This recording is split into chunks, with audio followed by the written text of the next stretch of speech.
Vitor Irajá, pelo que você tem ouvido junto a autoridades e analistas financeiros, eles realmente acreditam que esse shutdown vai durar pouco? E mais, atualiza para a gente como está o dólar e a bolsa nesse momento?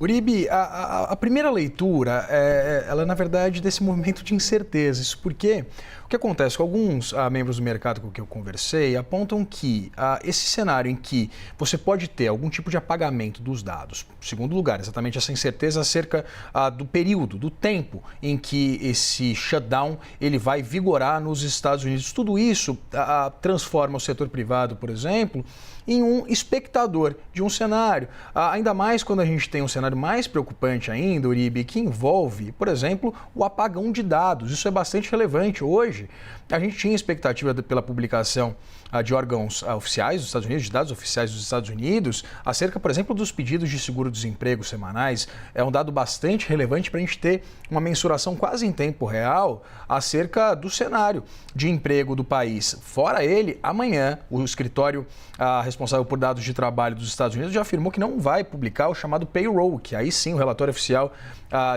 da situação de emprego nos Estados Unidos, que é o relatório utilizado pelo Federal Reserve para conduzir a política monetária por lá, porque diferentemente do Brasil, Uribe, lá nos Estados Unidos, o Banco Central ele também tem como obrigação, evidentemente, além de controlar a inflação, também manter o mercado de trabalho aquecido. Portanto, é bastante relevante que essa ausência de dados ela possa, de fato, impactar principalmente a economia do ponto de vista da expectativa, porque o empresário, por exemplo, deixa de contratar ou deixa de fazer algum tipo de investimento porque não tem ali uma clareza muito grande acerca da situação econômica do país. Tem alguns dados que são relevantes, por exemplo, o secretário do Tesouro dos Estados Unidos, Scott Bessent, disse que pode ter um impacto negativo no crescimento da economia dos Estados Unidos. Há essa perspectiva de uma paralisação de cerca de 750 mil empregados nos Estados Unidos que não devem, por hora, receber também seus vencimentos, né? Em outras ocasiões, como você trouxe,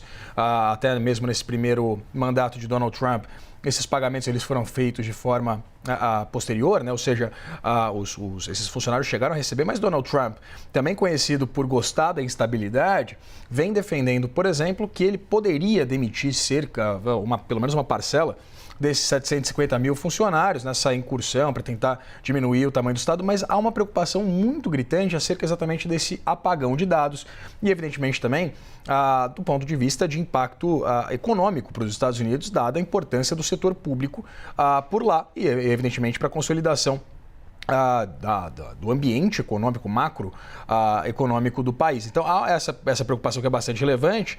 O escritório de orçamento do Congresso norte-americano estima que esses 750 mil funcionários afastados têm um custo, inclusive, de 400 milhões de dólares por dia em salários perdidos, ou seja, é de fato relevante. E para a gente encerrar, Uribe, mostro aqui para vocês, né, hoje está um diazinho meio adverso aqui nos mercados.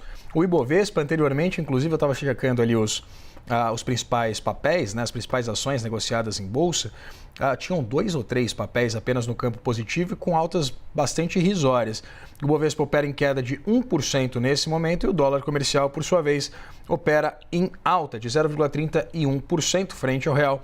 Moeda norte-americana valendo R$ 5,34. A gente tem visto também impactos na curva de juros, essa preocupação em torno dessa consolidação de dados para o Federal Reserve, que a gente sabe, define o rumo dos juros do país no próximo dia 29 deste mês, com uma aposta massiva do mercado e uma nova revisão para baixo, ainda mais agora com essa nova crise contratada, não se sabe por quanto tempo.